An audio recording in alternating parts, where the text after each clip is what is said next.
नमस्कार। मैं doctor RN. Sharma, पूर्व वरिष्ठ पशु चिकित्सा अधिकारी, पूसा इंस्टीट्यूट, नई दिल्ली। आज मैं आपको पशुओं में मुंह पका खुरपका रोग के बारे में विस्तृत जानकारी दूंगा।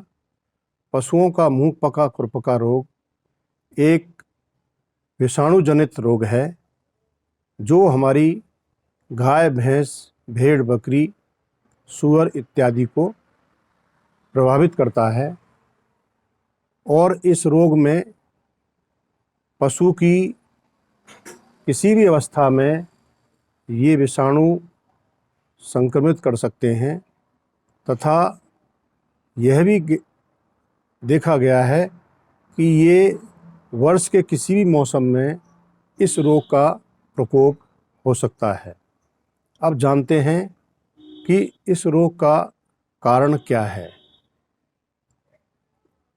जहाँ पर पशु रखते हैं वहाँ पर वातावरण के अंदर बहुत तरह के कीटाणु, विषाणु हवा के अंदर रहते हैं। तो मुंह पका खुरपका का रोग का जो विषाणु है वो एक बहुत ही संक्रामक प्रकृति का है। इसके द्वारा ये रोग इन पशुओं को प्रभावित करता है और ये मुख्यतः पशु की मुंह तथा खुरों के बीच की जो जगह होती है वहाँ पर संक्रमण करता है। इस जो विषाणु हैं इसकी बहुत सारी जातियाँ होती हैं, परंतु भारतवर्ष में OAC एशिया 1 जो नामक उप प्रजातियाँ हैं वो पशुओं को प्रभावित करती हैं।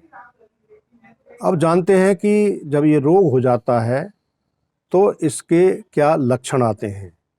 तो जब भी संक्रमण होता है तो पशु के जो मुंह हैं और उसकी जीभ है, गले में छाले पड़ जाते हैं। पशु का मुंह अगर अंदर से देखें पूरा लाल पड़ जाता है। पशु के मुंह से लार गिरती रहती है। पशु के खुरों के बीच में घाव हो जाते हैं और कई बार गंदगी के कारण मक्खी बैठ जाती हैं तो खुरों के बीच में कई बार कीड़े पड़ जाते हैं और उनसे खून निकलने लगता है। पशु चारा नहीं खा पाता क्योंकि उसके मुंह के अंदर घाव होते हैं और वो चल भी नहीं पाता क्योंकि जो पशु के खुरों के बीच में घाव होते हैं और उसके अंदर जो खुर के ऊपर जो है वो पशु के सूजन हो जाती है। पशु चारा नहीं खा पाता, उसका दूध उत्पादन कम हो जाता है और धीरे धीरे पशु कमज़ोर होने लगता है। और कई बार जो गर्भावस्था के पशु हैं, मादा पशु हैं, उनमें देखा गया है कि कई बार उनका गर्भपात हो गया है। तो ये जो लक्षण हैं ये लगभग 10 दिन तक होते हैं। उसके बाद में वो छाले हैं वो धीरे धीरे ठीक होने लगते हैं, परंतु जो खुरों के घाव हैं वो काफ़ी दिन तक सूखने के बावजूद भी कई बार पशु का खुर भी उतर जाता है और कई महीनों तक पशु लंगड़ा के चलता है। बात करेंगे इसके उपचार की, क्योंकि ये जो रोग है विषाणु से होने वाला रोग है तो इस तरह का इसका कोई भी उपचार नहीं है, परंतु जो लक्षण हैं आते हैं उनके हिसाब से पशु के मुंह को लाल दवा का 1% घोल बनाएं या फिटकरी का 1% घोल बनाएं। उससे पशु के मुंह को दिन में 2-3 बार धोएं और जो पशु के खुर हैं उन पर फिनाइल जो है उसमें बराबर का पानी मिलाकर खुरों के ऊपर दिन में 2-3 बार उसमें डालना चाहिए। खुरों के बीच में आजकल बाज़ार के अंदर बहुत सारे स्प्रे दवाइयाँ आती हैं, तो उसको दवाई को स्प्रे के रूप में खुरों के बीच में लगाना चाहिए, करना चाहिए, ताकि जो अंदर घाव है वहाँ तक दवाई पहुँच जाए। इस स्प्रे के बाद में घाव भी ठीक हो जाता है और उसमें जो मक्खियाँ हैं वो भी नहीं बैठती तो कीड़े पड़ने का भी अंदेशा कम रहता है। पशु को नरम चारा उसमें खिलाना चाहिए, क्योंकि भूसा से वो पशु नहीं खा पाता और उसको वो नुकसान भी करता है, क्योंकि वो मुंह के अंदर छालों में वो जो भूसे हैं, भूसे के जो कण होते हैं वो चुभते हैं। तो उसको नरम हरा चारा देना चाहिए, गेहूं का दलिया पतला करके देना चाहिए, और पशु चिकित्सक को दिखाकर उसमें जो बुखार के टीके हैं या जो दर्द की दवा हैं वो ज़रूर दिलवाना चाहिए।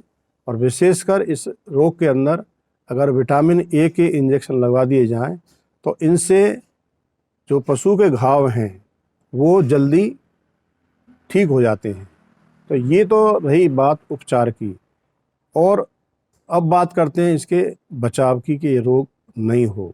तो इसका सबसे अच्छा जो बचाव है इसका टीकाकरण है।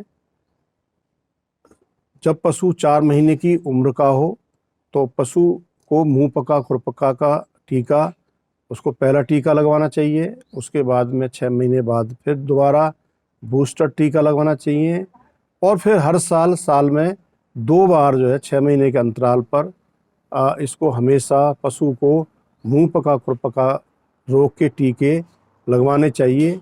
टीका लगवाने के बाद में इस रोग के होने का खतरा बिल्कुल नहीं होता। और प्रत्येक राज्य सरकार के जो पशु चिकित्सालय हैं वहाँ पर ये दवा किसान भाइयों के लिए टीका निःशुल्क लगाया जाता है। और राष्ट्रीय रोग नियंत्रण कार्यक्रम के अंतर्गत भी आजकल पूरे देश के अंदर इसका अभियान चलाया जा रहा है, जिसमें पशुओं का टैगिंग करते हैं और इनको तरीके से उसको टीका लगवाते हैं। तो टीका लगवाने के बाद भी जहाँ पर टीका लगाया जाता है तो उसको जिस स्थान पर टीका लगाया उसकी थोड़ा मालिश कर देनी चाहिए।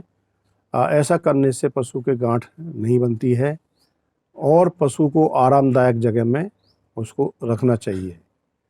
तो मुझे उम्मीद है कि आपको इसकी जो जानकारी है उसके द्वारा आप अपने पशु को इस रोग से आप उसको बचा सकते हैं। धन्यवाद।